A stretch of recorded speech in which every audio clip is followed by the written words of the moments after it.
Good morning, John.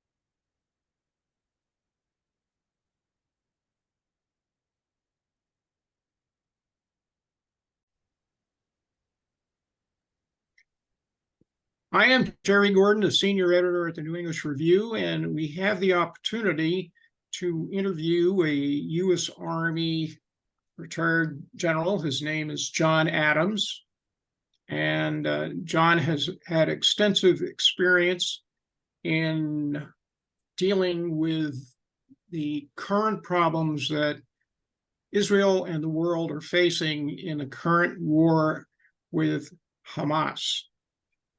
While we are holding this interview, it is the 26th day of Operation Iron Swords. That's the name the IDF has given to this current operation, one of several over the course of the past decade and a half. It started with a barbaric pogrom on October the 7th, in which well over 1,400 Jews, particularly in the south of Israel, were killed in horrible ways. Over 200 and now 40 hostages were taken by these Hamas terrorists back to Gaza, which complicates the nature of Israel's operations. If you can not rely on the total of casualties on Hamas side because it controls it, the answer is there appears to be several thousand casualties on the civilian side in Gaza as well. Having said all that, John, why don't you give our audience a resume of what your professional military background and in particular, your exposure to Israel's military and its war doctrine. Thank you, John, of those who have been kidnapped and the families that has affected throughout the world, both Israelis, Jews, and others of good intent, human good intent throughout the world. So I'm extremely respectful of those tragic facts, and any comments that I make are designed to be helpful and to add comfort and knowledge to this situation so that we can all get through this terrible experience together. My background is a soldier. I served in the US Army for more than 30 years. My specialties, as it were, have been strategy. I was on active duty. I was a designated Army strategist. I'm a graduate of the US Army War College. I've attended other military courses throughout my career, sometimes with specialties in certain areas, among them the Middle East. But the main thing I would say about my background is I have served in positions both in and out of combat and at staff levels, from NATO headquarters to the Pentagon. My last assignment was as the Deputy U.S. Military Representative to NATO in Brussels. I have a strong familiarity with the Middle East and Israel, both from my service in the military and my post-military business activities. During my military career, I served in a number of assignments in the Middle East, I had 6 months in Desert Storm as a strategist assigned to Schwarzkopf's staff, and participated in that activity until victory. And so I know that I know the quality of Arab armies writ large. I'm familiar with the intelligence background to the war. And I'm also familiar with how we cooperated with Israel to make sure that the victory was indeed a victory, as opposed to one that required our Israeli allies to get involved any more than they did. And they were very involved, as we all know, because they had rockets and missiles hitting their homeland. And I think the United States was helpful in trying to alleviate that tragedy. But not entirely successful, of course, because anytime you shoot rockets and missiles at somebody, there are going to be both personal, individual casualties and infrastructure damage. My military background also includes being a military attaché in several different countries, notably Korea, South Korea, in Belgium, which required me to deploy to Rwanda during the refugee crisis in the 90s, and in Croatia, where I was directly involved in Operation Allied Force against the Yugoslavs in the late 90s, in Kosovo, and also service in Bosnia. So I was there specifically as a military attaché to Croatia, but it was a regional background. In terms of Israel, I had, again, a number of courses and experiences where I had a chance to visit and study with Israeli Defense Forces officers. But my deeper background when it comes to Israel is personal. Since I have retired, I've been on unofficial fact-finding visits to Egypt in 2013 at the beginning of the Al-Sisi government, and the issue, it was a 12-person U.S. unofficial delegation to go to Egypt and see if we could figure out how to work together with Al-Sisi in the aftermath of his taking over from the Muslim Brotherhood. It was a very tense time. There were a lot of domestic political considerations involved, and we just wanted to figure out how we could work with Al-Sisi to bring stability and peace to the region. I think it was largely successful, but it was a very difficult military mission. I also went to Turkey in 2014, specifically to Antakya, the border between Turkey and Syria, where I met with the commander of the military district of Aleppo, who was the leader of the Free Syria Army there. He decided to revolt against his former boss Assad, and had the primary control of Aleppo at that time, which is now completely gone. And I think he's probably in another world himself. But the issue was, how do we work with him?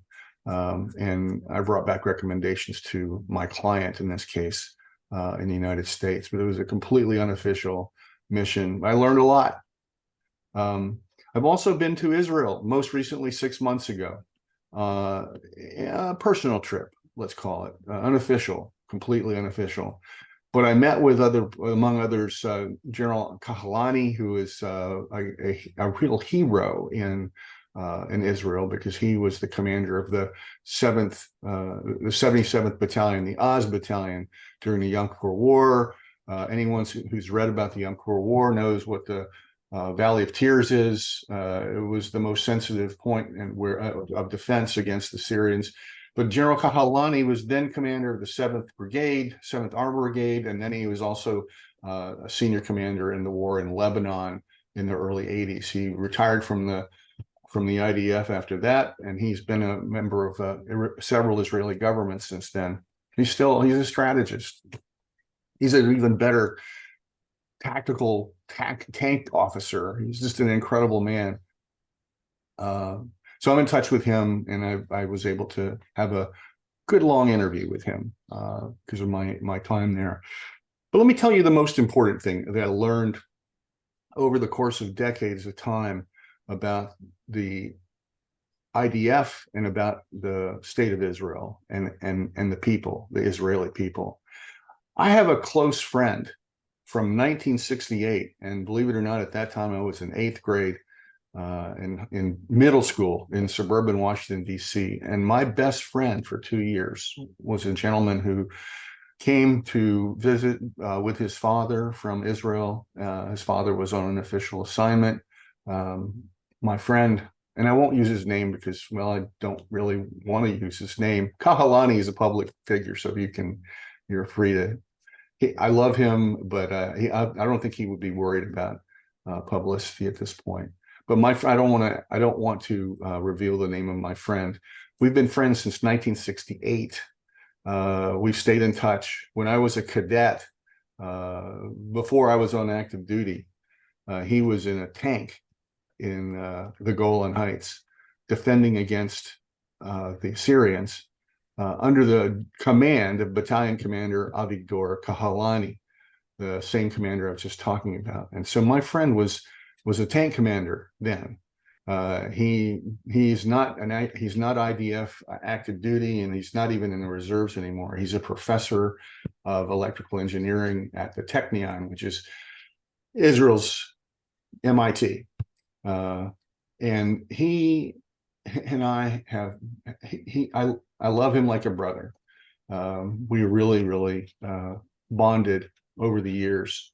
But I also know that he personally, not only in his active duty career in the IDF, but also his family. He's had one daughter and one son who served with the Nahal Brigade, which is one of the most important brigades in the IDF. And they're proud of their service. They should be. Nahal has a long and distinguished history since the War of Independence in 1948. So I know him and his children and his wife, his wife's mother was in the Palmach before the War of Independence. Her mother, they called her baby. That was because she was only 16, but she was in the Palmach before the War of Independence. Incredible legacy of this family. I'm in awe of their devotion to their country, to the IDF, to service, to courage, to standing up for what is just and correct. They're just the best people that you can imagine. And that is my experience with the IDF. I've known IDF senior officers. When I was in Israel, I had a chance to do another interview with the deputy commander of the Givati Brigade. May he be protected by God as he is now fighting in Gaza with the Givati Brigade, which is the traditional mission for the Givati Brigade is Gaza. So they're certainly in the middle of it right now. The son of my friend is with the Nahal Brigade, and as you recall, on day 2 of this war, the commander of the Nahal Brigade was killed in combat. He was a Brigadier General Steinberg, and he gave his life. As many senior officers in the IDF, unlike almost every other military in the world, the senior officers are on the front line. So I guess I know that's a long way of introducing my background with the IDF. You can tell my passion for the country and passion for the IDF as a military. I have the highest respect for what they do, and just pray. I pray every day, especially now, for the safety of my friends in the IDF, because I love them and I know how hard they're working to bring peace again by defending their country. I hope that's helpful. How moral is the conduct of Tzahal or the Israel Defense Force in the current Gaza combat operations?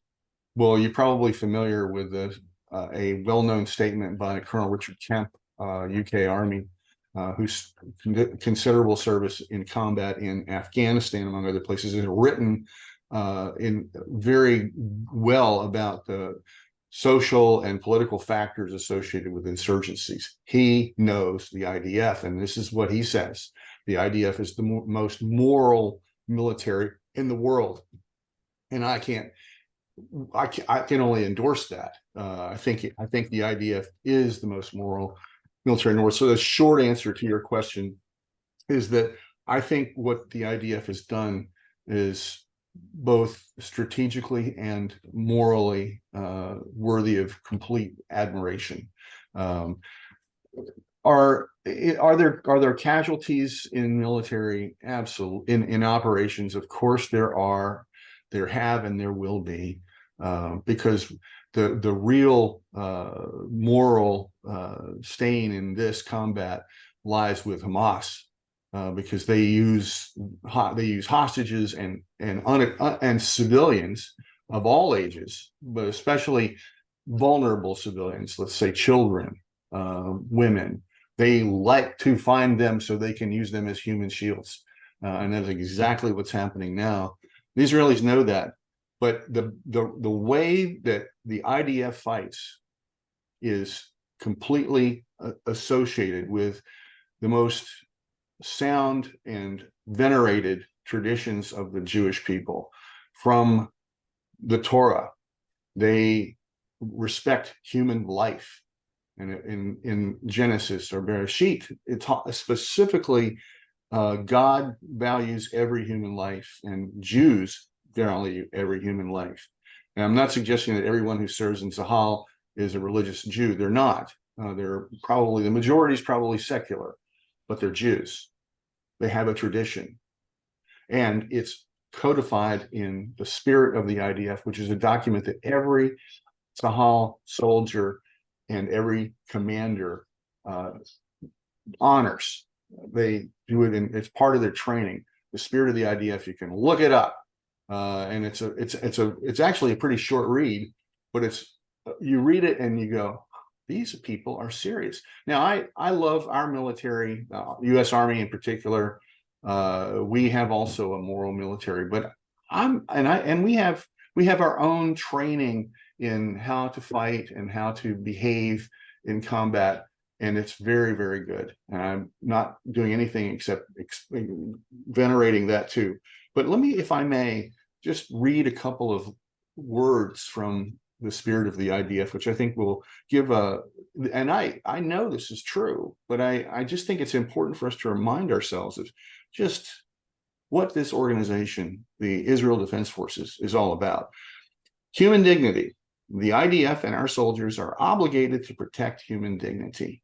Every individual is of inherent value, regardless of their ethnicity, religion, nationality, gender, or status.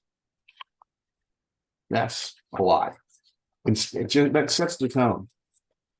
Human life. An IDF soldier will recognize the critical importance of human life and behave in a safe and measured manner at all times. During combat, the soldier will put themselves and their fellow soldiers at risk only to the extent required to fulfill their mission. Purity of arms, and this is, to me, this resonates with my heart as a soldier. An IDF soldier will only exercise their power or use their weapon in order to fulfill their mission, and only when necessary. They will maintain their humanity during combat and routine times. The soldier will not use their weapon or power to harm uninvolved civilians and prisoners, and will do everything in their power to prevent harm to their lives, body, dignity, and property. This is biblical. This is very much biblical. And I love our military. I think we're very moral, and I'm not criticizing the United States military at all. But I'm saying these are inspiring words to me as a soldier. We, the US, could not say that better. So it irks me a bit when I see commentators from outside say, oh, make sure you obey the laws of war. Like the US does it better than Israel. I don't think so. But I think we both strive. I do think the United States, strives to operate by the laws of war.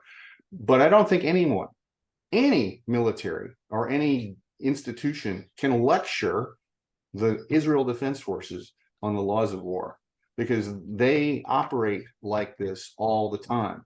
Are there going to be mistakes? Yes, there will be. We can expect that. War is terrible, and it's the last resort. It should be, and it's the last resort for Israel too. They do not look to fight a war. But when they fight a war, they do it according to these time-honored principles. And I'm convinced that the conduct up until now in this particular war has been moral and worthy of praise as opposed to criticism. General, how different has been the IDF strategy and the current Operation Iron Sword from previous operations? You know, I'm sorry, go ahead. And what has constrained those operations? Well, I think there have been other, as we know, there's been repeated operations since Hamas took over in Gaza in 2007. And one of the largest problems is that Hamas is firmly in control of Gaza. And none of the Israeli incursions and raids in responses in the time between then and now have either reestablished deterrence, and one could argue that none of those operations have been non-proportional. And I say that because if you're going to establish deterrence, you have to let the enemy know that your response is not going to be proportional. You're going to respond in a way to stop the enemy from doing what they're doing. And the only way to do that is to convince them that you're willing to do whatever it takes to deter them. And they don't and Hamas doesn't believe that. I think they're, perhaps because of the success of this ongoing operation, there's a chance that it will succeed soon. But until now, Hamas is not convinced that they are deterred. They weren't deterred. And let's just take the most recent experience when in 2021 there were some 5,000 rockets launched from Gaza into Israel, some as far away as Jerusalem and Tel Aviv. And by the way, that range now has been extended. There are rockets that can go all the way to Haifa now. Not a lot, but the main threat to the north is the Hezbollah. But the Gaza Hamas, they're firing rockets, max range to Haifa. I think they do that just because they can. But in previous operations, there's always been constraints because they had the United States in particular, but other countries too, really looking over their shoulder and saying, "No, you can't do that. It's too much. You need to back off a little bit. It's not an existential issue for you. You've got Iron Dome. You can shoot them down." I don't think that's a very good argument, but that's what some argue. Though we've already given a mind to Iron Dome. Oh, by the way, that's not true either, because Iron Dome was developed by Israel, and with our help, but we didn't give it to them. You see us shipping Iron Dome to them now. That's because we've got a stock of them, because we've adopted that for our own air defense. But back to the previous operations, not only were the responses proportional as opposed to non-proportional, in other words, directed at stopping temporarily the attacks and stopping temporarily the cross-border incursions from Hamas, but it also didn't cut off the funding. The thing that characterizes this particular effort is it's designed to root it out. So you can't put a nickel in a machine that doesn't take nickels. They're going to get the whole infrastructure, and it looks as if that is what they're doing now in the northern part of Gaza. They're not tolerating. They're not going to leave until everything is destroyed. And that's exactly what they couldn't do in previous operations. They couldn't occupy, they couldn't take out the tunnels. They took out some, but they didn't stop the tunnels from working. And that's what we see when this current operation began. But my point is this: until Iran and its other allies, although Iran is the main devil here, until Iran's support stops, Gaza is going to continue to fight. They're going to continue to send rockets. They're going to continue to take hostages. They're going to continue to do all kinds of depredations along the border because they're getting funding and support from Iran. So I think now I'm not talking to the commander-in-chief of the IDF, but I'm sure that what they're doing now is they're thinking, one, we've got to root it out, and two, we've got to destroy the source from Iran. I think the United States can help a lot with that because we have strategic assets and a presence in the Middle East that can actually do something to deter Iran. But deterring Iran is really what we're talking about here, and the Israelis are going to need our help for that. They've never been able to turn off the supply from Iran. So all these previous operations, Iran continued to fund them, continue to provide weapons and training for their proxy Hamas. And so I think the lesson for Israel and for the IDF is we got to root it out, and we have to stop the support from Iran. Is Israel engaged in a civilization war with Iran and a whole coalition of Islamist terror groups now in the Middle East? You've got Hezbollah in Lebanon, you've got Hamas and the Palestinian Islamic Jihad in Gaza and the West Bank, I might add, Houthi rebels in Yemen, and Shia militia in Iraq, and remnants of ISIS in Syria. Well, first of all, I think that Israel, the IDF, are fighting for us, and it's our civilization that we share with Israel and with other countries. But Israel is on the front lines of civilization against a coalition of enemies that want to destroy Israel and kill Jews. That's what it's talking about. But it won't stop in Israel. They're declared their enmity against the entire Western civilization. And we should, if somebody tells you who they are, believe them. They say exactly what they want. They want another Shoah in Israel, and to kill the Jews. And when they say from the river to the sea, they're talking about the Jordan River to the Mediterranean Sea, which, oh, by the way, happens to be a footprint for the state of Israel. And they're not kidding. And it's not only, I'm talking about a coalition, it's not only that Hamas is saying that. We have people in our own country who are shouting that. And I think a lot of them are ignorant and they don't really know what they're talking about. And if you ask them to put a lot of protesters in the United States, they really don't know anything about what they're doing. They just know that let's go to the streets and protest against, in their mind, an oppressive civilization. But Israel is the enemy of those protesters, just as entire Western civilization is the enemy of those protesters. So I like your question because it gives me a chance to say categorically, yes, it is a war on civilization. We're part of that civilization because we believe in freedom. We believe in human rights. I think America represents that to the world. But let's not think that this is just about the state of Israel or about Jews. This is about people who have a heritage of freedom and want to preserve it. And the enemies of ours are fighting against Israel right now in Gaza. So yes, it is a civilizational war. Our friends and allies in Israel are on the front lines of that war, and we have an obligation to support them. There's no question in my mind that they're fighting, that the IDF is fighting our battle, our people, for our values and our collective Western civilization.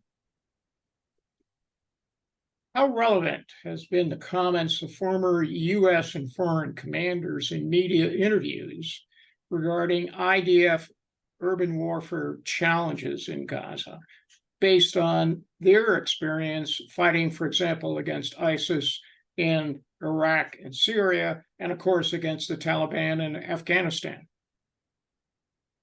Well, I have been to Afghanistan and I have been to Iraq, and I know I was only there temporarily, but I didn't go there as a tourist. I went there on active duty for specific military missions.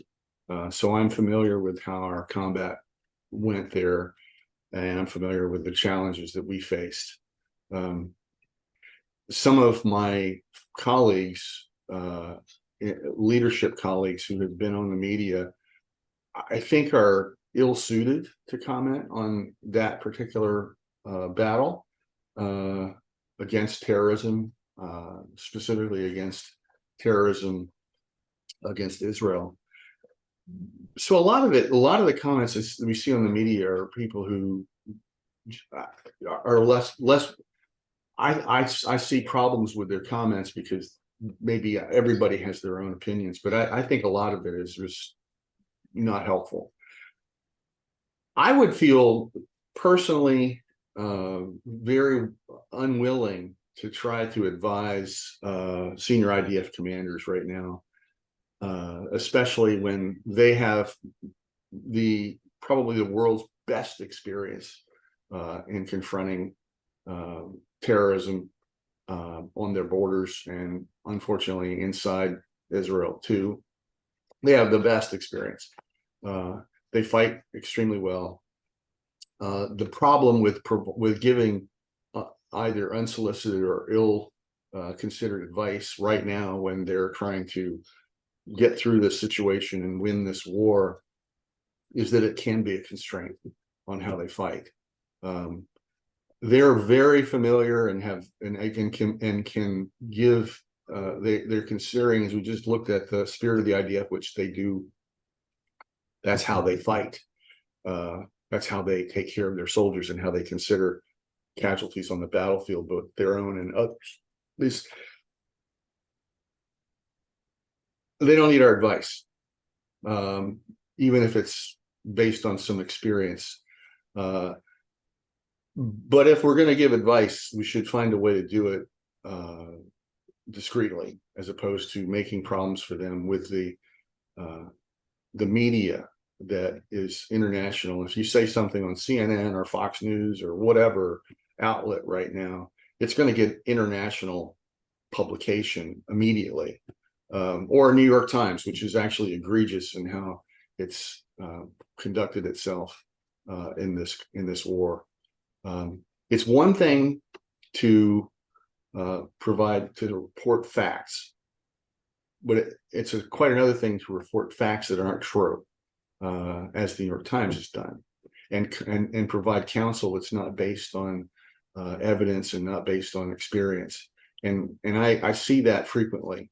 So the last thing I would want to do is depend upon the media reports from almost any place that tries to critique or comment upon what the IDF is doing. Because the worst thing that can happen when that happens from an international media outlet is that it makes the decision making in the IDF that much harder.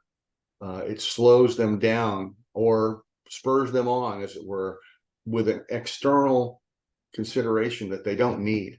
And I think it is good for us all to think about those who are vulnerable in combat, civilians and hostages. We should all be concerned about that.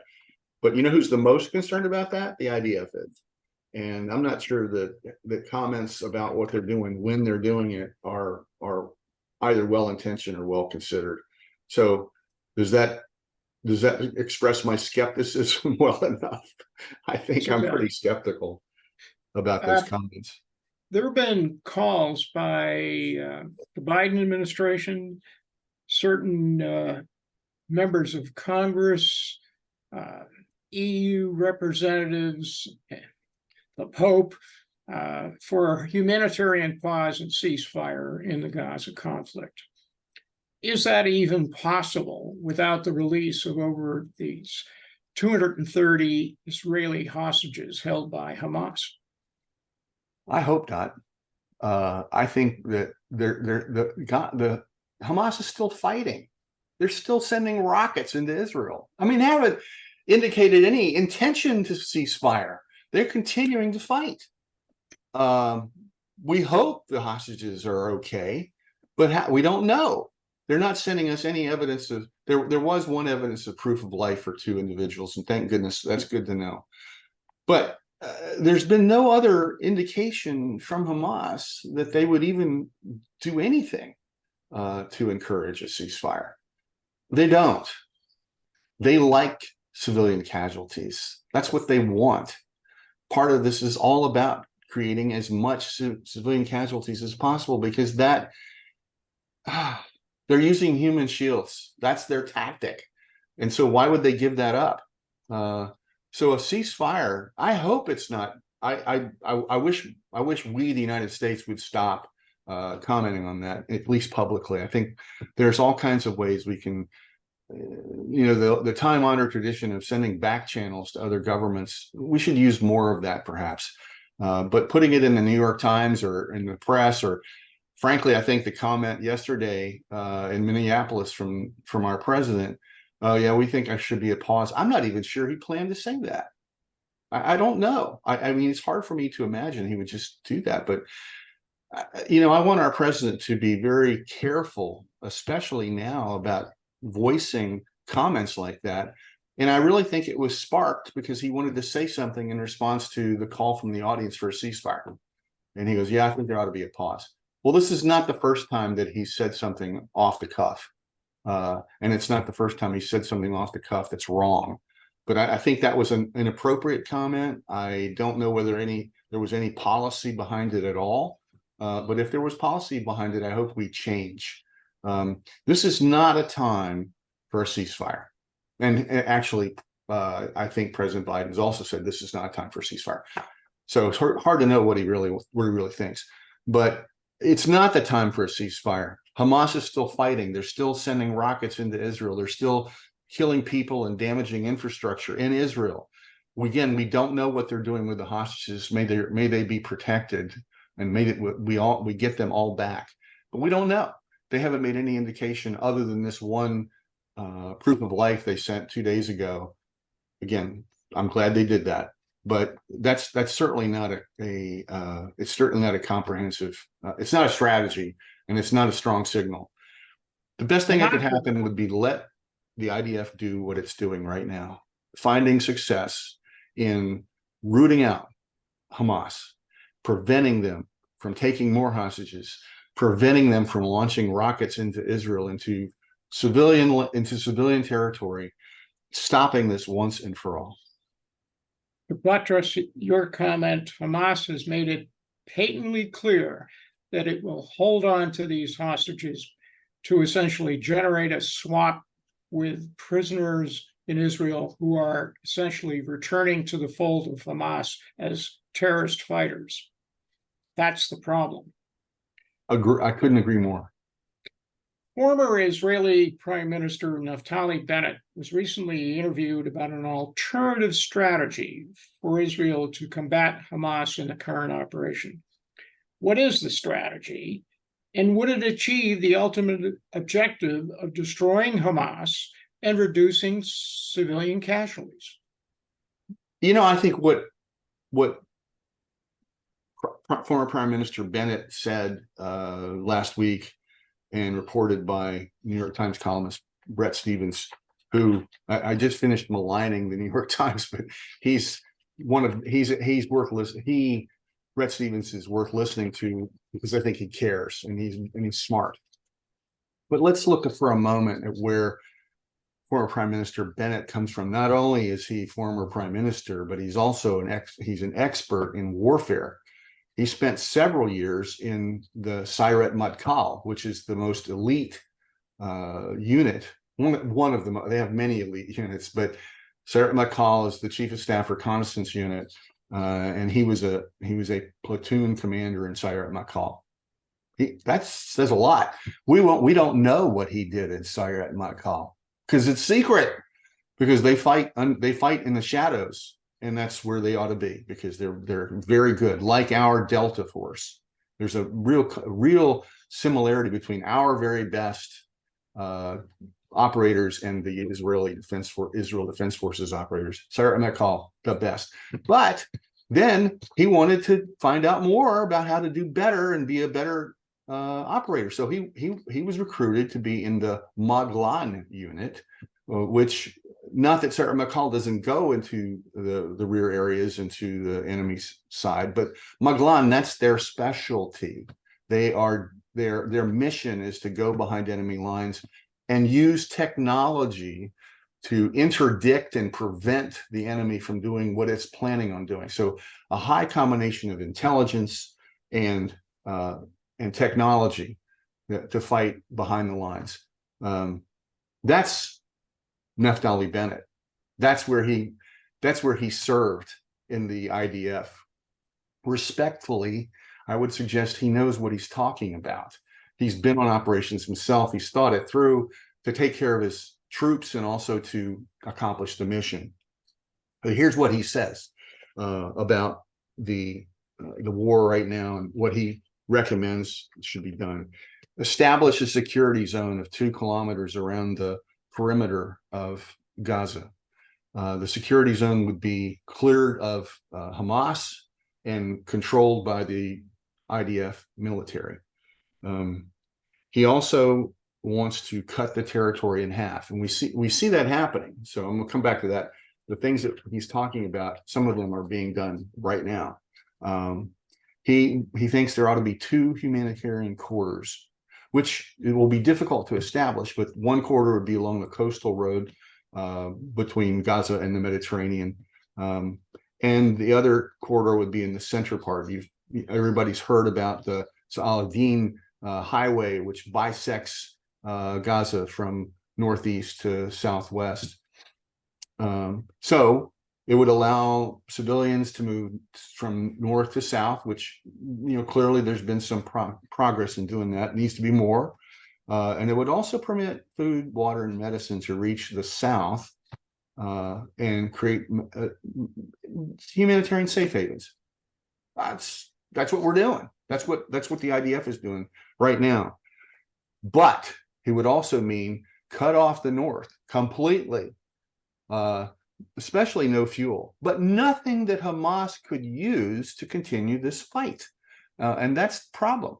The international community is sending, and Israel is allowing humanitarian supplies to go into the Rafah border crossing with Egypt in the southwest of the Gaza Strip. The problem is that Hamas doesn't need fuel. I mean, it seems as if fuel is being withheld from crossing, but who knows? I mean, I'm sure there's smuggling efforts going on all the time. But they also don't need food and water. They've got stocks of food and water, and Hamas is going to take it from the refugees, from the people for whom it's intended. So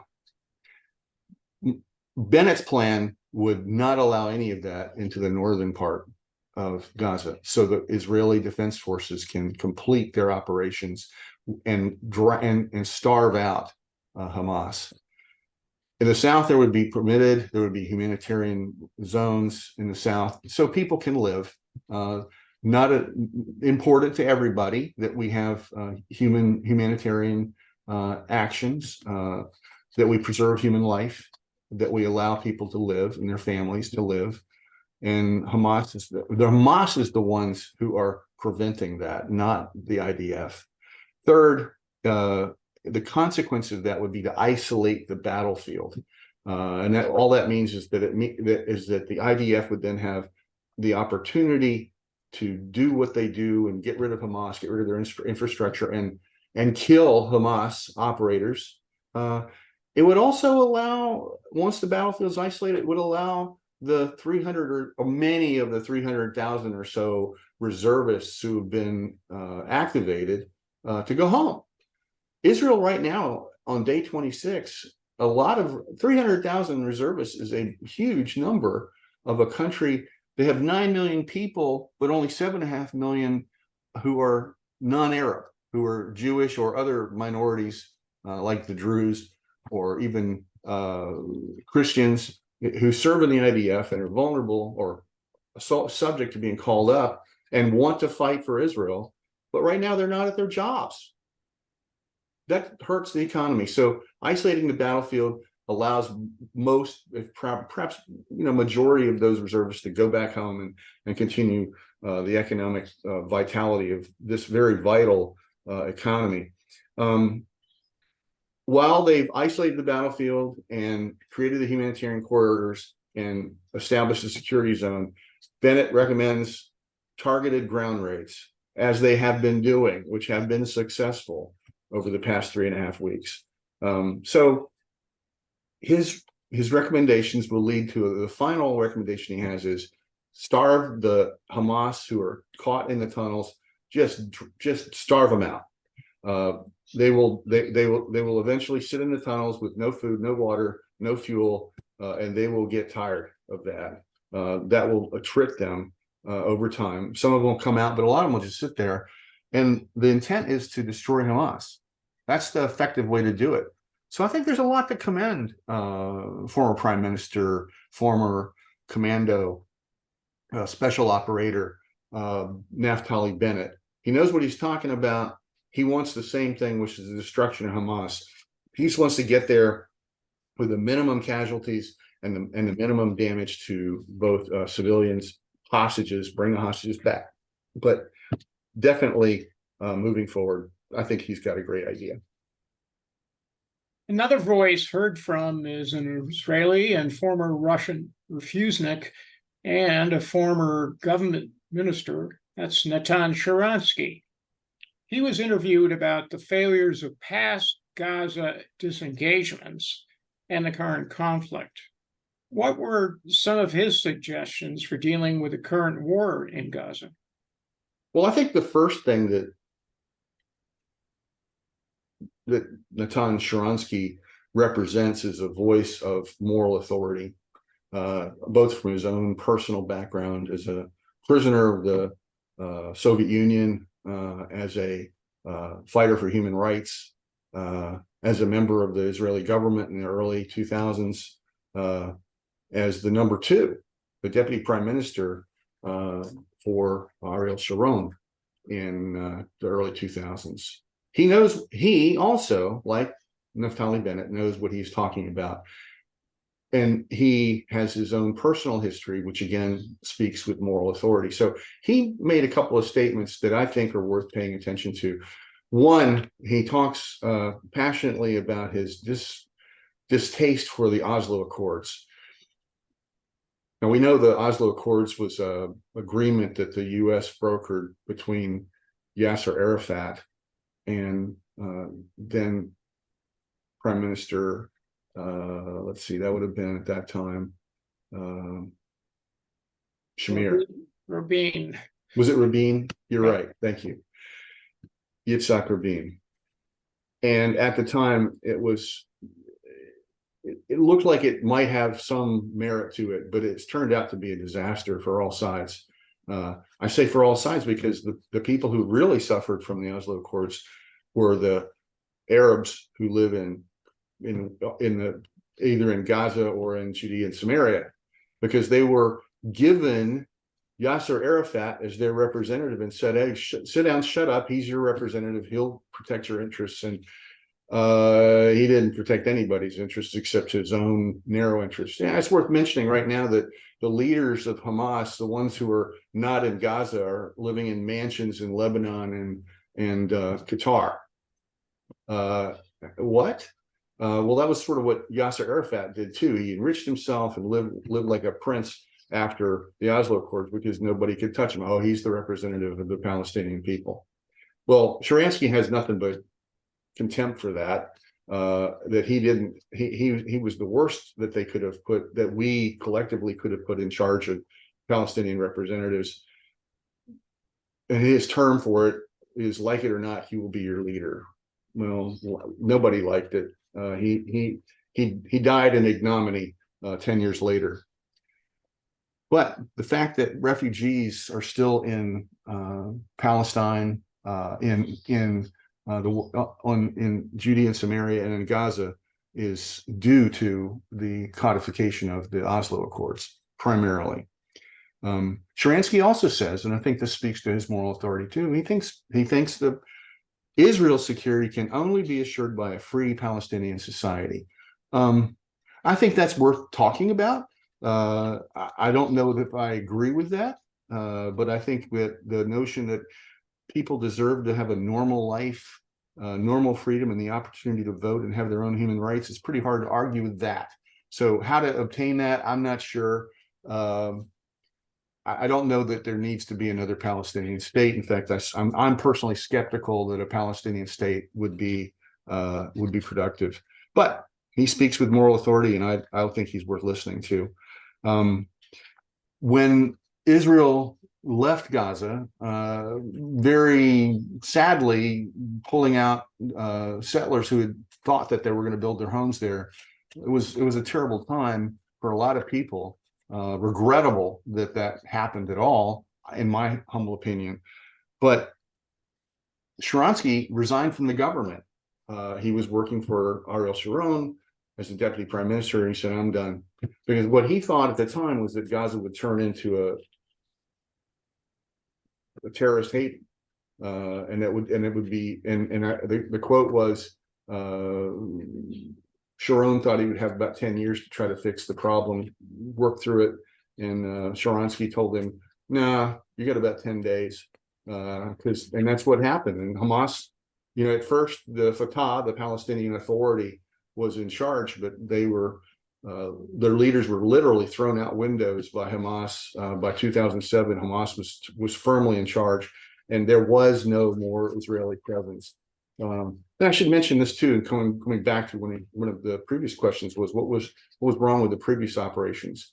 No human intelligence left in Gaza, and without human intelligence, that meant that this particular operation was almost fated to happen, because you've got to have human intelligence on the ground. I do believe that electronic intelligence, SIGINT, is great, works pretty well, but it is nothing if you don't correlate it with human intelligence. And that's what I worked with most of my military career, was human intelligence. You got to have that on the ground. The other thing that he said was that, and I like this moral authority too, there can be no compromise with Hamas. Either we will survive, Israel, or they, Hamas, will survive. I think that's accurate. And this is a man, again, who speaks with moral authority, who believes in his core in human rights and in the dignity of people. But he knows this is an existential battle. I think the main recommendation that he has was to give whatever. There's been a lot of pressure, especially in the press and in some government sources. We have to know what the end state looks like. And I think that's true. You know who has to know what the end state looks like? The IDF, the state of Israel. If they broadcast that right now, it would be a mark on the wall that they'd have to continually update. And I don't think that's right. I don't think they should. They should be very circumspect and discreet about what their plan for the end is. I have no doubt these people are smart. I mean, they're smarter than me. I don't know how smart I am, but I know that there are lots of people in the Israeli government and in the IDF who have thought this through in detail.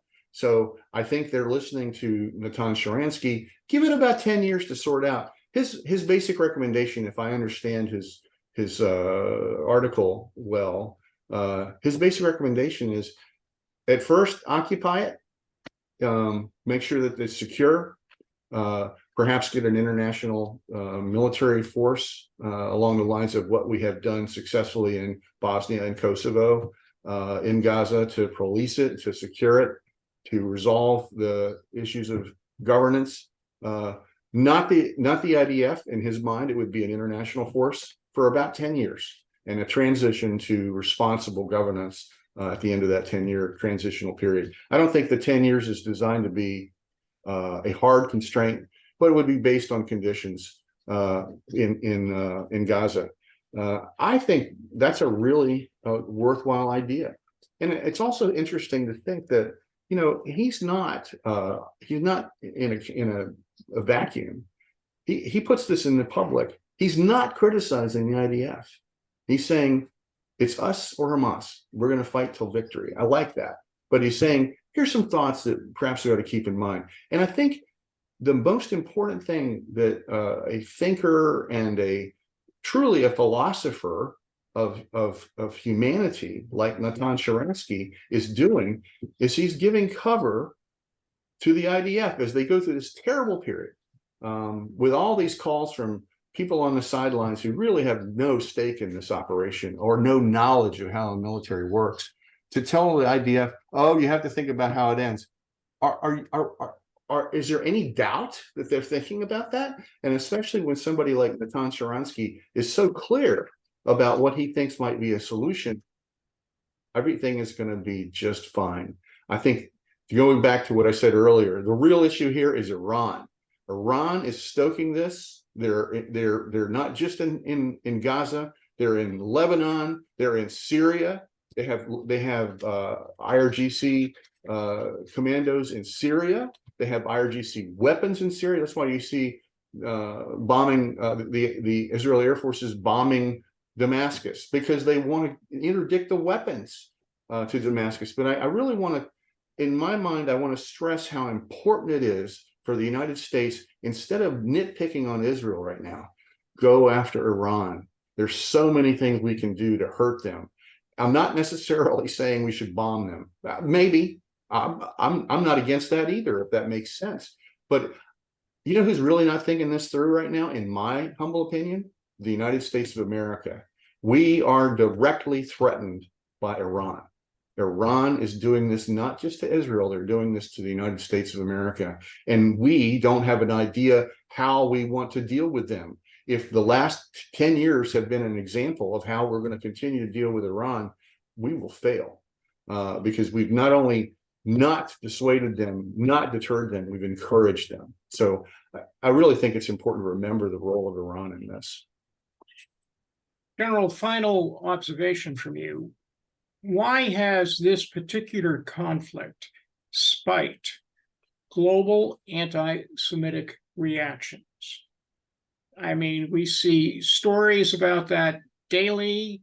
We see activities on our university campuses that are despicable. And we see nothing but an anger directed towards Jews. Is that because Israel has become the world Jew? Yes, that is the case. And I say that with great sadness, but also historical perspective. Israel is not the international Jewish community, but it is the most visible and I would say the most critical part of the international Jewish community. The Jewish community worldwide is the ultimate target for what is going on in Gaza right now. And every anti-Semite in the world sees that and sees this as an opportunity to attack Jews, the goal of which is to kill them, not to repress them, not to oppress them, but to kill them. And their best opportunity right now is one they're licking their lips over, because they've got an opportunity to do that, they think. I personally think that Israel will be victorious in this. It will come at great cost. It already has. And we have to understand that. As I started, may the memory of those who've passed be blessed. But Israel will win. I'm convinced of that. But the anti-Semites of the world have been trying to do this for about 2,500 years. No, almost 3,000 years. I mean, if you read the Bible and you believe the Torah, this was going on with Ahasuerus and Haman, and it's been going on. It's the same pattern. Jews are vulnerable. Let's kill them. This is just the modern iteration of ancient anti-Jewish, anti-Semitic behavior. So a lot of this is just piling on by people they constantly look for an opportunity to persecute Jews. Why do they do that? Well, I think the best explanation, and I won't spell it out, but The best explanation is because they're Jews. That's why. And this just presents the opportunity to do that. The other reason I think this is an opportunity for anti-Semites to rise is because we have just as in the 60s, we had a liberation theology. Let's free the oppressed. I understand oppression. I've seen it. I thank goodness I've never experienced it myself, although I'm getting close to experiencing it with this conflict. I believe in being in freeing the oppressed writ large. I do. This is not about freeing the oppressed. The oppressed are the Jewish people and the citizens of the state of Israel. Those are the oppressed now. Those are the people that have been wronged and violated.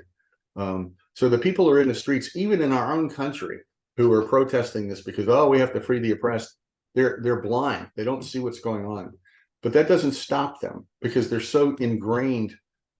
Some of them are protesting because they like to protest. They love it. They love to get in the streets and fly Palestinian flags and other associated paraphernalia because that's who they are. They're protesting against civilization writ large. So this just gives them an opportunity to do that.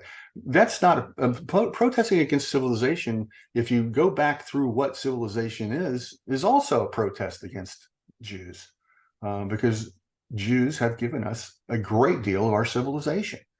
We talk about the Judeo-Christian civilization. I don't think that's far from the truth. But I would argue that it goes back further than Christianity. It goes back to the early days of Judaism. It goes back to the Torah being given to Moses by God. It goes back to respect for ethics and human life that is completely part of the Jewish tradition and the Judaism's religion.